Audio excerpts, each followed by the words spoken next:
Leonidas, how did you get to be, I guess, sort of a cultural commentator and author? I sometimes don't know how It's to describe, like, being part of this internet culture right. commentary world, but you're a legit author, so I already I'm a respect you. published author now. Yeah, Yeah. it's crazy. But I don't know. I honestly don't know how this happened. It just one day I woke up and I was an author and podcaster and it's crazy. Because I spent my like, Chrissy, I spent my entire life being apolitical and I was never into politics. I was never into paying attention to what was going on. I mean, I watched C-SPAN and it's like this is ridiculous. Who watches this stuff? This is insane. Like I didn't care. So and it wasn't until the race stuff really started taking off, probably around the time that Trayvon Martin was killed, and what was that, 2012? And then Wow, that long ago? Okay. So is that, no, like, the beginning of BLM-ish? yeah, it actually was. Yeah, yeah. Okay. BLM was formed because of the Trayvon Martin stuff, which they weren't really that prominent at that point, but it was really the Michael Brown stuff in 2014 when they really started to take off. And then that kid was killed in Cleveland. I'm forgetting his name, Tamir Rice. That was killed later that year, and then everything started to really spiral out of control. But I really started to pay attention because the media was lying about everything related to these cases and manipulating people and really trying to push these racial narratives and racial division. And I was like, dude, what is happening? Like I had naively trusted the media up to that point and thought, maybe sometimes they get things wrong, but for the most part, they're trying to just report the news. I was very naive. I had no idea what Me was going too. on. Yeah, Just and then by, like, all that, yeah. yeah, so all that, I was like, so if they're lying about that, what else are they lying about? If they're lying about hands up, don't shoot, then what else are they lying about? And so I started looking into it and started researching things on my own, and turns out they're lying about a whole heck of a lot. And so I was like, oh my gosh, this it was like a completely incredible awakening for me at that point. So I started really looking into things and really researching stuff on my own. One of my friends put me on to Thomas Sowell, so I started reading his books Oh, okay. and, and watching his videos, and I started looking at Milton Friedman, and yeah, I really took the deep dive into the Chicago School of Economics, and then the whole idea of libertarian politics and the What were your big ridiculous. what were your biggest takeaways from Soul and Friedman? Like, Oh man, the biggest takeaway. I mean, Soul completely changed my viewpoint on race and politics and government and the role of government in society. I had never, like I said, I was mostly apolitical. I never really considered deeply the role of government or these ideas around what government should be doing in society. That's just not something I had it thought just about seems before. it seemed boring. It seemed boring and Yeah, I was something like, that I would never be connected to because I never wanted to major in politics. So I just was like, "What's the point?" right, right. Yeah. So like who like let them worry about it. I was mostly worried about acting and theater and music and things like that. I was worried about being a creative. I didn't care about politics. But yeah, I mean the idea is that, everything is basically an economic transaction. If you read Basic Economics by Thomas Sowell, uh, one of the biggest takeaways I took from that book is that everything can be viewed from this economic lens. Everything is a trade-off. There is no free lunch. There are no real solutions to problems. You're only trading one problem for another, and Mm. then you're basically just deciding which problem is more tolerable. And that's not something I had really considered before. That's not something most people consider. They don't think there's like, oh, I need to solve the problem, not that this solution is actually going to create other problems. And so once you think about it that way, then it's like, oh man, like all these political solutions are not solutions at all. Like they're just creating more problems and it changes how you view the government. So, Cool. And then when it kind of opens it up, you're like, "Oh, everyone should care about this." When you really yeah, see kind right. of like the inner workings. You're Right, like, "Oh, right, we're all being right. taken Yeah. advantage of. Cool." Yeah. Yeah, so yeah, and that's basically what happened. As I started putting out my ideas on social media and started talking about this stuff more as I learned things and started to have more ideas, and it started to resonate with people. And I accidentally built a following on social media. It's not something I intended to do again, but I ended up with 130,000 followers on Twitter or something like that. And I was approached by a literary agent who asked me if I wanted to write a book on the race stuff that I was talking about, because I had been talking about race on a frequent basis, and critical race theory, and color blindness in a post-racial society and things like that. And he asked me if I wanted to write that, and then we could pitch it to publishers. And I was like, yeah, man, absolutely. And I was originally going to write something more general around color blindness, but we decided to hone in on critical race theory because it's such an important aspect of what's happening right now. And so I wrote Raising Victims. It took me about a year to write it, and publisher Regnery and Salem Books, which is an imprint of Regnery, picked it up.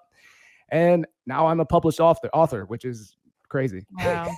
That's really exciting. Yeah. What was your process like for writing the book? Uh, it seems like a daunting, just a really daunting process. Yeah, so one of the things I really wanted to do is I wanted to really make sure that I communicated what critical race theory was and how it operates and what the presuppositions are. And so, in order to do that, I had to research quite a bit of the founders and the people who had developed critical race theory. Which a good resource, if you're interested, is Critical Race Theory and the Introduction by Richard Delgado, which Okay. really encapsulates what critical race theory is and what they actually believe. And it goes much deeper than what people will say, like, oh, we just want to teach the history of slavery. No, that's not what they're trying to do. They're clearly trying to implement a cultural revolution and upend society because they believe it's entirely imbibed with racism. But that's I go deeply into that in the book. But I had to really research and really look into different things and make sure I knew my stuff. But you know, the it was stuff I was talking about anyway, so it wasn't really that difficult as far as process goes, because these were things that I had already thought about deeply. Diversity, equity, inclusion, the idea of color blindness in a post-racial society, the idea of gratitude and perspective as antidotes to critical race theory. I talk about all these things in the book, and these are things that I had been ruminating on anyway. I'd been talking about them anyway, so it was pretty easy to go ahead and just put it all together and then organize it and then put it into a book. So it was the longest part of the process, I think, was the editing process. They trying to get everything cleaned up and fixed, because I'm very bad about writing in passive language. But so my editor was like, no, you can't do that. So I spent a lot of time fixing things. But other than that, it wasn't too bad. It was pretty smooth process. When writing this book, did it occur to you, or did you make the conscious choice to try to write to appeal to or reach the people that fully believe this, that are like fully brainwashed, or however you wanna describe it, like, completely all about Yeah. it? Or did you just feel like, "Okay, I just have to write from where I am and my understanding of things?" A little bit. You always have to think about your audience when you're writing, right? And you have to know who's going to be reading it, and you have to format it that way. The people that I was really writing for were the people who maybe believe some of the critical race theory stuff on the surface, just because they believe in things like being against racism. So maybe they'll fall into line with the anti-racism rhetoric, or they believe that Black Lives Matter, so they'll fall in line with Black Lives Matter rhetoric, not understanding that those kind of terms are manipulative and they're sanitized and they're hiding the radical ideology underneath of it. So I wrote the book to really get people to understand what critical race theory is, because again, you attack critical race theory and they'll tell you, like, you don't know what it is. We're just trying to teach history in public Mm. schools, and you don't want us to teach history. And so people aren't Right. really equipped on it, right? And people aren't really equipped all the time to push back against that, because they're like, oh yeah, of course I want you to teach the history of racism and slavery. I just don't want my kid to be told that they need to deconstruct their whiteness, like it's and so It's also people need how the you the teach tools. history. It's everything is in the how, and that's what I get nervous Right. for when I'm just like, "Oh, these textbooks that are being rewritten and have been rewritten, like, as we speak," like, it's just it's very scary. It's just, it's scary to think about, because it's like he who has control of the textbooks, like, that's and we didn't used to have to Right. think about that when we were in school. We're just like we figured I what we know. were learning was was pretty much the truth. Right. Yeah, and that you're absolutely spot on. It's about how they teach the history. And I always liken it to when people say that critical race theory is not being taught in public schools, or yeah, you don't know what you're talking about. It's not critical race, whatever. Um, I liken it to a music teacher, or a person goes to university and they learn advanced music theory, and they're going to be a music teacher, and then they go to K through 12 classrooms. They're not teaching their kids advanced music theory. They're teaching them how to sing the songs, right? Like Yeah. they're not teaching them the inner workings of the theory, or the deep parts of the theory that they learned at university. They're teaching them how to sing and how to read the notes.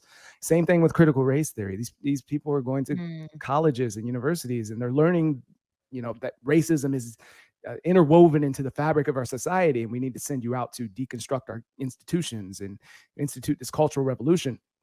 And they're not teaching that to kids in the classrooms, but they're teaching them how to sing the songs, how to read the That's notes. so similar with what's going on with, like, queer theory and gender idea, because it's like the whole, like, the trans movement and the social right, everything that's going on, how it's been popularized in culture.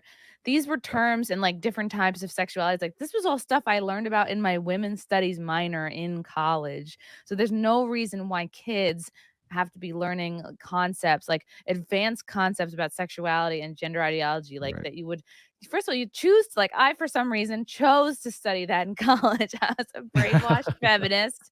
I was like, let's do this. And there's just no reason why these similarly very advanced concepts about queer theory need to be taught to anybody lower than a college level who You're you absolutely know right. if Yeah. you're interested in that, you're like, oh, okay, like, I'm intellectually curious about this, like, sure, let's go deep into that. Sure, that's totally what I did. Now I see the phrases and concept I learned, at an advanced level, like, just being taught by your freaking 5th grade teacher while she comes out to you, while she comes out to her Right. classroom, and the kids are like, "I'm just trying to, like, learn how to spell here, like, I'm just I'm just trying to do math." Right. So it's It's like, that why meme. like, Yeah. why did yeah, where did this come from? Like, this idea that we need to bring super advanced theories, like with critical race and with, like, queer theory, like, when did that become so important to bring that down? There's no other way I can describe it other than indoctrination, like, you're bringing Yep. that down to a level where people are much younger because, kids are sponge-like, and Yep. they pick up ideas. The earlier they are, the more likely they are to believe it, unless they become really interested in it and then they wanna study it in college or in their adulthood, but it's like you're more vulnerable as a kid, and you really do the younger you are, the more you look at your teachers, like, almost like parents sometimes. Yeah, I hesitate to use the word because a lot of times people turn off when they hear it because it sounds like conspiracy theory or it gets overused anyway. But it really is Marxism. It's at its root, it's Yeah. Marxist ideology. And I think what people need to understand is that, and well, the gender stuff, the queer theory stuff, all of that is the critical race theory stuff. All of that is the fruit from the same tree. It's all being used up in society, and it's all driven from this ideology that our entire society is built to oppress certain people and to uh, uplift others. And so you already have this dichotomy of oppressors and victims, and so the only solution then is to tear down society and rebuild it into this communist utopia. So that's the basic essence of it. But critical race theory specifically, the founders will say this explicitly, that it has two components to it. It has an academic component and it has an activist component. And they say that explicitly, that they're training people as activists to go out into society and to, what the way they put it is, to affect social change. But what they're actually doing is they're, tearing down the institutions and trying to rebuild them. And so that's why they're going after children. What's the best way to affect social change, or to tear down and change an institution, or to change an entire society, is to reach the next generation and infuse those ideas into them so that they grow up and they become foot soldiers for the cause. I mean, and we've seen that throughout Marxism all over the place. We saw that with the Red Guard in China during the Chinese Cultural Revolution. Kids carrying the ideological cause, and I mean, it's not all that surprising that this is what they're doing and that they're targeting children. I think part of it might be that they are looking for validation for their ideology. And, one way you do that is you normalize it, and you can normalize it by making it normal in public schools and with the next generation. So they grow up thinking these things are normal. I think that's pertinent when it comes to gender specifically. You have, making kids think that men can be women, so that you normalize it throughout society. But the deeper aspect of it is that they're trying to infuse this ideology into every system that they can in order to tear down society, tear down the fabric of society, and they rebuild it. Is they really do believe that the entirety of society is infused with racism and sexism and transphobia or whatever it may be, some form of oppression, and that it all needs to be torn down. And that's not an exaggeration. They state that belief explicitly. I don't So understand why you would teach your child that, like, even if it were true that black and brown people were kept down in society, could never be as successful. Even if you truly believe that, you have to be able to see, okay, there are exceptions to the rule. And then you point out every successful black and brown business owner, every successful black and brown celebrity, athlete, musician. So when you believe that there are exceptions, like wouldn't you want your children to like encourage them to be part of the exception to the rule, even if that were true? Why would you just pound it into them that, like, this is what you're growing up in, so get ready to fail? right. Yeah. I have a bachelor's degree in psychology, and I find psychology very interesting. So I talk about psychological concepts pretty frequently. And one of the psychological concepts I always bring up with what you're talking about is the idea of learned helplessness. And when you teach children that they can't succeed because they have an external locus of control, the system is acting upon them and controlling all of their outcomes. So their hands are not on the steering wheel of their life, and they can't control their destiny because all these external forces are acting on them and they can't escape it. If you teach them that, they're going to have a sense of learned helplessness, and they're going to think that they can't succeed. And the American Psychological Association's woke now, so maybe not now, but before, any psychologist worth their salt would have told you that teaching kids to have a sense of victimhood, a sense of resentment, a sense of grievance, living in the past, having that sense of learned helplessness. And not just kids, adults too, but having anybody have those sort of characteristics and personality traits is going to lead to negative outcomes. It's not going to be a good situation for them. And one of the stories I like to tell is the story of Finding Nemo, when Nemo gets stuck in the filter tube in the fish tank. And all the fish in the tank are coming, freaking out about it. It's like, oh no, he's stuck, he's in danger, we got to help him, he can't get out on his own, whatever. And Nemo himself thinks that he can't get out on his own, and he's victimized, he's being oppressed by the fish tank, whatever. and then Gil comes out, and Gil's like, nobody touch him, right? Nobody touch him. Because Gil recognizes that Nemo has the ability to swim out on his own. He has the strength, he can have the courage and bravery, he can do it. And he knew that he could either affirm Nemo's victimhood and say, yeah, dude, you have a gimpy fin. It's not fair that you're stuck in that filter tube. You're oppressed. You should feel victimized. None of these other fish are stuck in there. Differently abled. Yeah. Differently abled. Yeah. Like, maybe we should put these other fish in the filter tube to make you feel better, because this is not fair at all. And none of that would have helped him get out of the tube. It would just, we would just been talking about it and then feeling victimized. But Gil didn't do that. He said, listen, like, you have the ability to do this. You have the strength to do this. You have the courage to do this. You just have to do it. And he was able to. And so, wow, I want to he rewatch the movie rejected now. him. I don't remember that scene.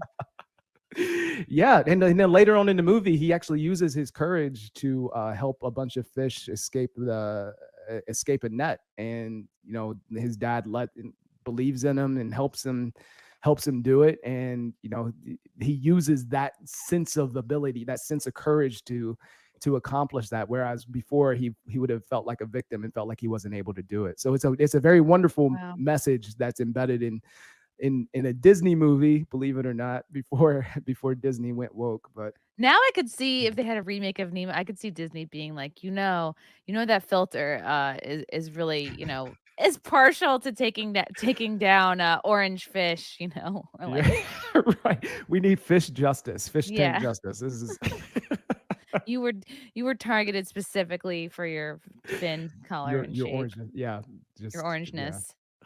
Your orangeness. Yeah. Orange fish bad.